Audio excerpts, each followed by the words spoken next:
Throughout this section, we'll be going over the syntax for C and C++. When I say syntax, I mean the rules we need to follow in order to have a complete program that will compile and run. Syntax is similar to grammar in a spoken language. English, for example, I need to have my words in a certain order, subject, verb, object, in order to be understood by the listener. However, many times I can break some of the rules and still be understood. But when it comes to syntax, I can't break those rules, otherwise my computer program won't compile, or if it does run, it'll be full of bugs. Let's examine the Blink program we wrote. Feel free to follow along in your own Arduino IDE. I recommend playing around with some of these concepts to learn more about writing in C. You will first notice the two functions setup and loop. Functions encapsulate pieces of code. They combine many lines of code into one. Functions are able to return a value after they finish running, but in this case, setup and loop return nothing since they have the keyword void in front of the function name. The multiple lines of code that a function encapsulates are contained between a set of curly braces. The idea is that you could write setup later in your code in order to execute all the lines of code contained in the setup function. You really shouldn't call setup or loop, though, as they are automatically called by Arduino. We'll learn how to write our own functions later. Next, you might notice that the lines within functions are indented. C does not care about white space, spaces and tabs before lines. I can delete the spaces before the lines in my functions and the program will still compile and run. However, it is often considered good style to indent lines between curly braces to make your code easier to read. That way, you'll know that a particular section of code belongs together in a function definition, loop, or conditional statement. For Arduino, we will consider an indent to be 2 spaces. Our compiler also ignores white space when it comes to parentheses and commas used to specify parameters for a function. Removing all the white space in the pin mode line compiles, as does adding lots of unnecessary white space. However, adding an appropriate amount of white space between things like commas can make your code easier to read. By the way, clicking the Verify button in Arduino compiles your program but does not upload it to your Arduino board. This can be a useful quick check to see if your syntax is correct. Another type of white space, the blank line, is also ignored by the compiler. You can add blank lines between lines of code to make it easier to read, and it will have no effect on how the program runs. Parentheses are used for a variety of reasons in C. You will see them used to denote a function, as in the case of setup and pin mode.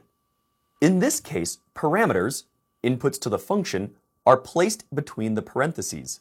You will also find them used in mathematical operations to change the order of operations. Here, we want to add 100 to 400 before multiplying by 2. Finally, you will see them used with conditional statements and loops, which we will explore later.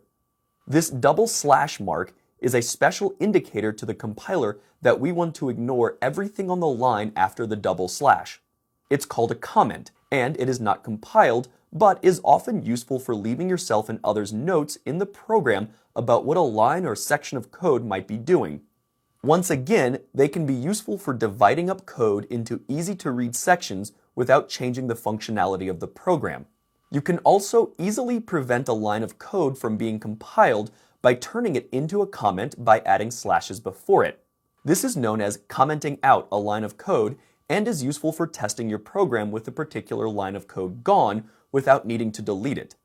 If you need to write multiple lines of comments, it's often easier to use the /* combination to create a block comment. Arduino will automatically style multiple comment lines of this manner, but you just need to begin a comment block with a /* and end it with an */. Anything in between will be treated as a comment. Finally, we get to the semicolon. In C and C++, the semicolon is a statement terminator. A statement is a command given to the computer, Arduino in this case, that instructs it to take some kind of action. And the compiler needs to know where the end of your statement is, as it does not care about lines. For example, I can put delay and digital write on the same line, and it will make no difference.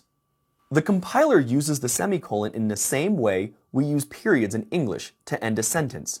If I were to remove the semicolon between these statements, the program would not compile, as this line becomes a kind of run-on sentence and the compiler has no idea what to do with it. However, for many definitions, like our setup and loop function definitions, you don't need a semicolon after the curly braces. We're not telling the processor to do something with these definitions. We're just telling it what it should do when it encounters calls to setup or loop.